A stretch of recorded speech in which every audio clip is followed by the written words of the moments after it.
E aí, tudo bom, doutores e doutores? Vou falar aqui agora, na nossa quarta aula das contas fraudulentas, a respeito aí da fundamentação do dano moral. Recapitulando aqui, né? A gente falou na primeira aula a respeito do que são contas fraudulentas. Na segunda, como encontrar esses clientes, passo a passo ali para entrar no Banco Central e baixar o relatório de relacionamento bancário, onde vão constar todas as contas, né, atuais e passadas do seu cliente. Na terceira aula, aí, falando da notificação extrajudicial. E agora, na quarta aula, a respeito da fundamentação no dano moral. Olha, desde já, curte esse vídeo aí, inscreva-se nesse canal, para você aproveitar esse conteúdo aqui que eu preparo para você. Então, olha aqui, eu vou falar nessa aula aqui do seguinte, né?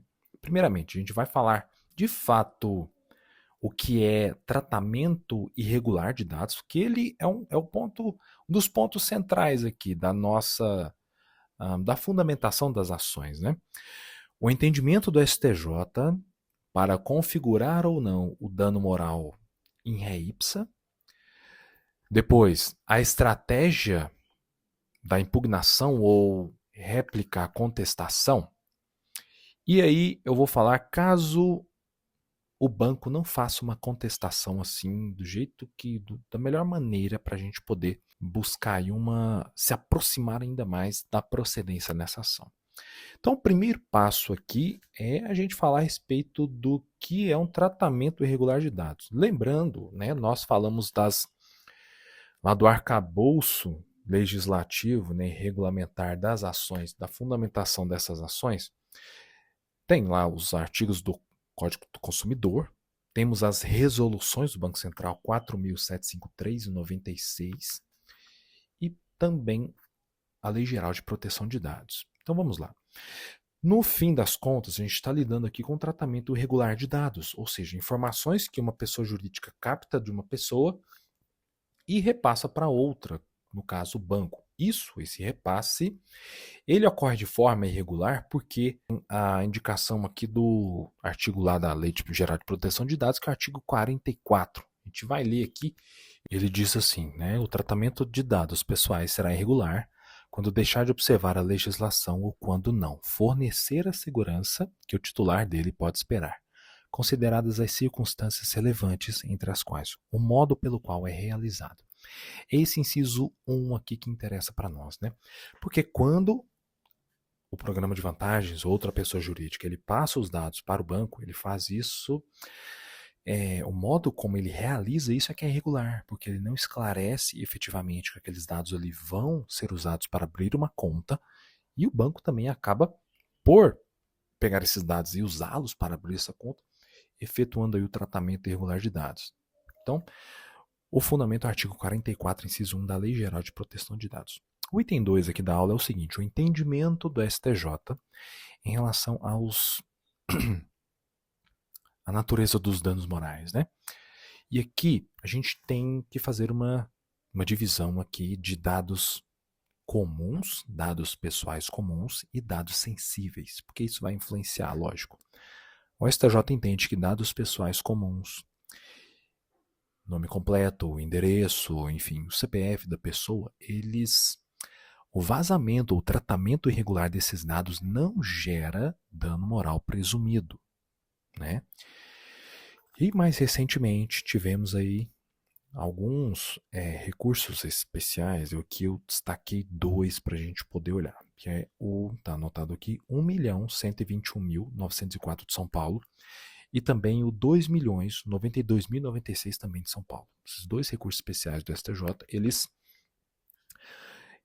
definiram que dados sensíveis, o tratamento irregular ou o vazamento de dados sensíveis configura dano moral em ré ipsa. E aqui a gente tem a definição de dados sensíveis lá no artigo 5º da Lei Geral de Proteção de Dados, que é o seguinte.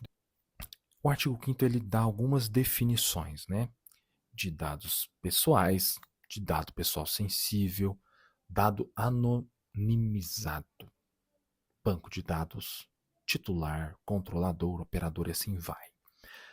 Importa aqui para nós os incisos 1 e 2, né? O dado pessoal, que segundo a STJ, tratamento irregular, vazamento de dado pessoal não gera aí dano moral em rei ipsa. Eu vou aprofundar mais. E o dado pessoal sensível. Vou falar mais a respeito de como então trabalhar aí no caso de um dano, um vazamento, o tratamento irregular de dano de dado pessoal comum. Vamos focar aqui no entendimento agora do STJ em relação aos dados sensíveis. O artigo 5º, inciso 2, vai definir o que é um dado sensível. E a palavra principal aqui é biometria. Aqui, ó. Dado pessoal sobre sua biometria. E aqui que é importante. A biometria, ela é um dado pessoal sensível. E ela, na maioria das vezes, ela é objeto de tratamento irregular pelos bancos nessas contas fraudulentas. Isso é um argumento fantástico, porque, segundo o STJ, no julgamento aqui do recurso especial, né, 1.201.904 e em 2.092.096, ambos de São Paulo, ele vai dizer lá que o dano moral não depende de prova do efetivo prejuízo. Então você tem aí um fundamento muito mais certeiro, né? Muito mais efetivo para você buscar uma indenização para o seu cliente nesse caso. E realmente, os bancos fazem tratamento irregular de dados. E esses dados, na maioria das vezes, são de dados sensíveis. A biometria é um dado sensível. Por quê? Porque a pessoa não pode simplesmente mudar uma senha, entendeu? Tá lá a foto da pessoa, diretamente, o fato em si do tratamento irregular de uma biometria constitui dano moral em rei ipsa. Isso aqui é o ponto principal dessa aula, tá bom? Agora nós vamos para o terceiro item da aula, a estratégia da sua impugnação ou réplica à contestação. Então é o seguinte, aqui que vem uma medida muito interessante. Por quê? É o seguinte, o banco apresentou a contestação aí. E o que eles quase sempre fazem? Eles defendem a regularidade da abertura da conta, apresentando a tela com todos os dados pessoais do seu cliente e a biometria facial. Ou seja, o banco acabou de confessar que ele fez o tratamento irregular de um dado sensível, configurando o dano moral presumido. Então aí você vai entrar com essa argumentação nesse caso. Você tem que aguardar o banco na contestação apresentar a biometria facial.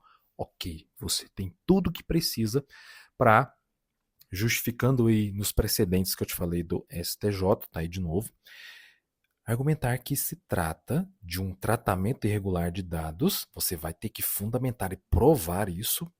Provar não, porque o ônus da prova vai ser do banco, né? Você vai ter usado a estratégia correta. O banco não vai provar que ele fez o tratamento de dados de forma perfeita e regular. Ele vai indicar, ele vai dar um indício de que trouxe aquele dado de outra pessoa jurídica, aí você vai pegar, vai provar que aquela pessoa jurídica que aquela pequena informação que ele coloca na contestação, não, os dados foram do programa não sei o quê. Programa não sei o que é de quem? Vai lá e pega. Pessoa jurídica tal, XYZ. CNPJ tal, sede tal.